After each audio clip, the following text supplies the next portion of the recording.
বিসমিল্লাহির রহমানির রহিম। আজকে আমরা কালেক্টিভ নাউন সম্পর্কে আলোচনা করব। আমাদের আজকে মূল বিষয়বস্তু হচ্ছে কালেক্টিভ নাউন।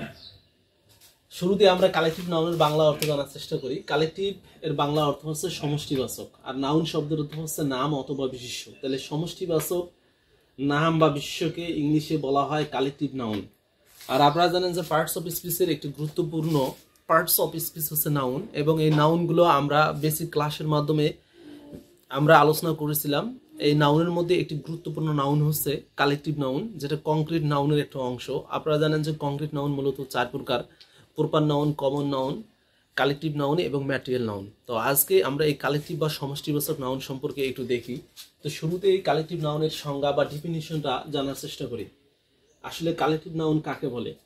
কালেক্টিভ নাউন হচ্ছে collective noun is the name, অর্থাৎ কালেক্টিভ নাউনটা হচ্ছে একটা নাম বোঝাচ্ছে, অফ আ গ্রুপ, একটা দলের নাম বোঝাচ্ছে, অথবা যে or collection of persons or things of the same kind thought of as one undivided whole.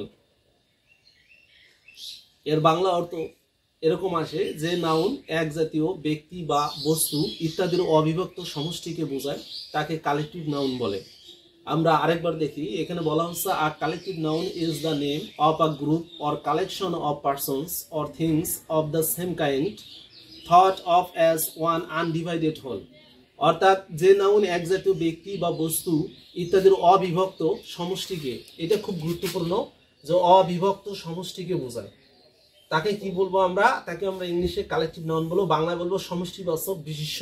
সমষ্টিবাচক বিশেষ্য অর্থাৎ যে শব্দ দ্বারা কোনো কিছু সমষ্টি বোঝাবে, তখন সেটাকে আমরা ইংলিশে কি বলবো? কালেক্টিভ নাউন বলবো। তাহলে আমরা কিছু এক্সাম্পল বা উদাহরণ দেখার চেষ্টা করি, এবং আমরা মনে রাখবো যে শব্দ দ্বারা সমষ্টি বোঝায় সেটাকে সাধারণতভাবে কালেক্টিভ নাউন বলে। আমরা এক্সাম্পল দেখি। তো শুরুতেই আমরা দেখতে পাচ্ছি গ্রুপ, GROUP, গ্রুপ। গ্রুপ এর বাংলা অর্থ এখানে আমি লিখে দিয়েছি, আপনারা দেখতে পাচ্ছেন। গ্রুপ শব্দের অর্থ হচ্ছে দল। আসলে গ্রুপ বা দল একজন দুইজন দিয়ে কিন্তু হয় না, অনেকগুলো মানুষ বা অনেকগুলো জিনিস মিলেই কিন্তু একটা গ্রুপ বা দল হয়। তাহলে এই গ্রুপ, এটা কি বোঝাচ্ছে? সমষ্টি বোঝাচ্ছে। অতএব গ্রুপটি হচ্ছে কালেক্টিভ নাউন। আবার যদি আমরা লক্ষ্য করি ক্রাউড, CROWD, ক্রাউড এর বাংলা অর্থ হচ্ছে জনতা। আসলে জনতা বলতে একজন লোককে নিয়ে জনতা হয় না, দুইজন লোককে নিয়ে জনতা হয় না। জনতা হতে গেলে অবশ্যই অনেকগুলো মানুষ মিলেই বা অনেকগুলো লোকজন মিলেই কিন্তু জনতা হয়। তাহলে এই যে ডাইরেক্ট অনেকগুলো মানুষের আলাদা আলাদা নাম না বলে আমরা সরাসরি বলতে পারি জনতা। এই জনতাকে ইংলিশে আমরা বলি ক্রাউড, আর এই জনতাই হচ্ছে সমষ্টিবাচক নাম, ইংলিশে কালেক্টিভ নাউন। আবার আমরা দেখি গ্যাং শব্দের অর্থ হচ্ছে দল, এটাও কিন্তু কালেক্টিভ নাউন। এই দল বলতে একজন লোক নিয়ে দল হয় না, অনেকগুলো লোক মিলেই কিন্তু দল হয়। তো বিভিন্ন পরীক্ষায়, এই যে আমি এখানে যে কয়েকটি উদাহরণ লিখে দিয়েছি, এই উদাহরণগুলো বিভিন্ন পরীক্ষায় ঘুরিয়ে ফিরে এই প্রশ্নগুলোই প্রায় চলে আসে। বিভিন্ন পরীক্ষায়, MCQ পরীক্ষায়, যে একটা করে ওয়ার্ড, অর্থাৎ এই কালেক্টিভ নাউন একটা করে দেওয়া থাকে, এবং আমাদের শনাক্ত করতে বলা হয় আসলে এটা কোন প্রকার, what type of noun is this, এটা কোন প্রকারের নাউন। তো এই যে আমি এখানে লিখে দিয়েছি, অল্প কয়েকটি লিখে দিয়েছি, তবে খুব গুরুত্বপূর্ণ কিন্তু আমি এই কালেক্টিভ নাউনগুলো লিখে দিয়েছি। যদি ভালো করে টিটুলটা দেখেন, তাহলে এগুলোই কিন্তু ইনশাল্লাহ পরীক্ষায় কমন পাবেন। এবং আপনারা বিভিন্ন পরীক্ষায় দেখবেন যে এই নাউন থেকে অবশ্যই কিন্তু প্রশ্ন চলে আসে, পার্টস অফ স্পিচ পার্টস থেকে কিন্তু প্রশ্ন চলে আসে। বাংলাদেশে বর্তমানে যতগুলো বই আছে, গ্রামার বই আপনারা সংগ্রহ করে আপনারা ডিটেলস ভাবে দেখতে পাবেন, তবে মূল বিষয়টা আমি আলোচনা করে দিচ্ছি। তো আমরা আবার উদাহরণে দেখে যাই। আমরা উদাহরণ লক্ষ্য করি যে ক্যাটেল শব্দের অর্থ হচ্ছে গবাদি পশুর পাল, CATTLE, ক্যাটেল শব্দ হচ্ছে গবাদি পশুর পাল, এটি কালেক্টিভ নাউন। তারপর হচ্ছে কমিটির বাংলা অর্থ হচ্ছে সমিতি। এবং মজার বিষয় হচ্ছে, ইন্টারেস্টিং পয়েন্ট হচ্ছে, এই কমিটি, এই বানানটি কিন্তু পরীক্ষায় কিন্তু আসে, বিভিন্ন নিয়োগ পরীক্ষায়, চাকরি পরীক্ষায় কিন্তু কমিটি বানানটা কিন্তু চলে আসে। কমিটির যে স্পেলিং বা বানানটা হচ্ছে COMMITTEE, কমিটি শব্দের অর্থ হচ্ছে সমিতি। এই বানানটা কিন্তু পরীক্ষায় কিন্তু চলে আসে, কমিটি স্পেলিং এর ক্ষেত্রে এই কমিটি বানানটা চলে আসে। আর আমরা খেয়াল রাখবো, এই কমিটি হচ্ছে কি কালেক্টিভ নাউন, সমষ্টিবাচক বিশ্ব বুঝাচ্ছে। কারণ সমিতি একজন লোককে নিয়ে হয় না, অনেকগুলো লোক মিলিয়ে, লোকের সমষ্টি মিলিয়ে কিন্তু আমরা বলি কি সমিতি বলি। আবার আমরা দেখি নেভি শব্দের অর্থ হচ্ছে নৌ সেনা দল, এটাও কিন্তু কালেক্টিভ নাউন। আবার ফ্লিট শব্দের অর্থ হচ্ছে রণতরী, এটাও কিন্তু কালেক্টিভ নাউন। তারপরে অডিয়েন্স মানে হচ্ছে শ্রোতা, এই শ্রোতাও কিন্তু কালেক্টিভ নাউন।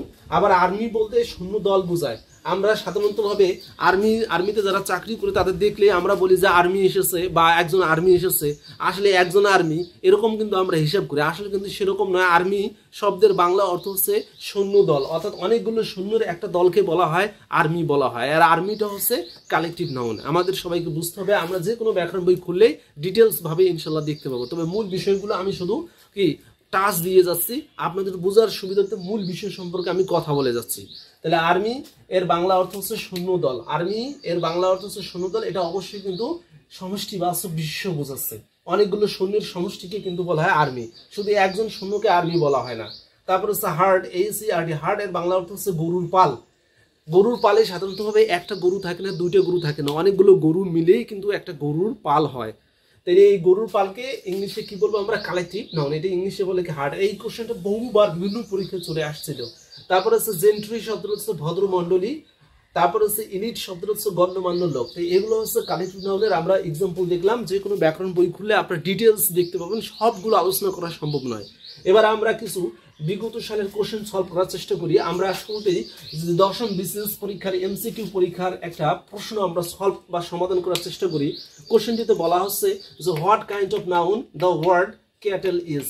তাহলে এখানে এই যে ইনভার্টেড কমার ভিতরে এই যে ওয়ার্ডটা ক্যাটল, CATTL, ক্যাটল দেওয়া আছে। আসলে ক্যাটলটা কোন প্রকারের শব্দ, অর্থাৎ কোন প্রকারের নাউন, এটা কোন ধরনের নাউন বা কোন প্রকারের এটা বিশিষ্ট, সেটা কিন্তু এখানে বোঝানো হচ্ছে। অপশনে বলা হচ্ছে প্রপার, তারপরে বলা হচ্ছে কমন, কালেকটিভ এবং কি বলা হচ্ছে ম্যাটেরিয়াল। অর্থাৎ এই ক্যাটল শব্দটি কোন প্রকার বা কোন ধরনের নাউন, এটি কি প্রপার, এটি কমন, নাকি কালেকটিভ, নাকি ম্যাটেরিয়াল।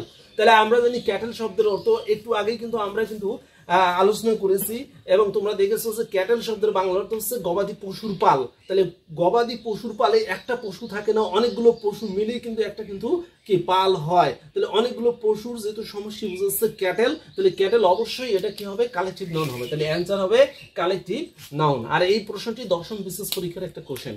এবার আমরা একটা কোশ্চেন দেখি প্রাইমারি শিক্ষক নিয়োগ পরীক্ষার একটা কোশ্চেন আমরা দেখি। এই কোশ্চেন বা প্রশ্ন বলা হচ্ছে যে কোনটি কালেকটিভ নাউন।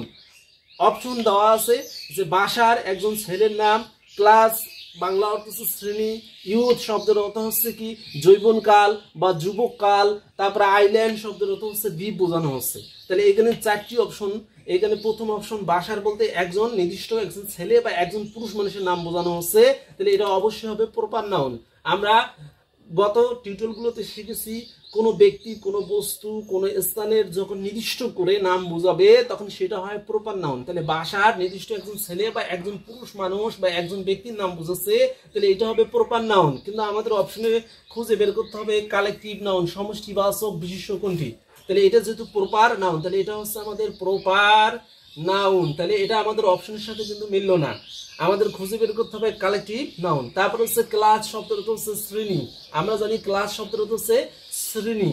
তাহলে শ্রেণীতে সাধারণতভাবে এই একজন শিক্ষার্থী মিলে কিন্তু শ্রেণী হয় না, অনেকগুলো শিক্ষার্থী মিলেই কিন্তু একটা কি শ্রেণী গঠিত হয়। তাহলে এখানে অনেকগুলো শিক্ষার্থীর একটা সমষ্টিবাচক নাম বোঝাচ্ছে, সেটা হচ্ছে শ্রেণী। তাহলে এটা কালেকটিভ নাউনের সঙ্গে মিলে যাচ্ছে, তাহলে এইটা হবে সঠিক আনসার। এখন অনেকে বলতে পারেন এই দুটো কেন হলো না, তাহলে এই দুটো একটু দেখার চেষ্টা করি। ইউথ শব্দটা তো হচ্ছে যৌবনকাল, যুবককাল। তাহলে এই যে যৌবনকাল, যুবককাল আসলে এর কোনো অস্তিত্ব নেই, এটা ধরা যায় না, ছোঁয়া নেওয়া যায় না, গন্ধ নেওয়া যায় না। তাহলে নিয়ম অনুযায়ী এটা হবে অ্যাবস্ট্রাক্ট নাউন।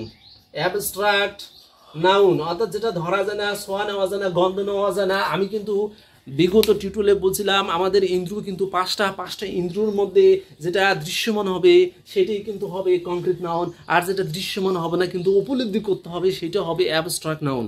যেটার কোনো অস্তিত্ব নাই, ধরা যায় না, গন্ধ নেওয়া যায় না, ছোঁয়া নেওয়া যায় না, সেটি কিন্তু হবে অ্যাবস্ট্রাক্ট নাউন। যেমন ধরুন জ্ঞানের কোনো অস্তিত্ব নেই, ভালোবাসার কোনো অস্তিত্ব নেই, কাইন্ডনেস মানে হচ্ছে দয়া, এটার কোনো অস্তিত্ব নেই, সিনসিয়ারিটি মানে হচ্ছে আন্তরিকতা, এটার কোনো অস্তিত্ব নেই। তাহলে এই যে অনেস্টি মানে সততা, এগুলোর কোনো অস্তিত্ব নেই।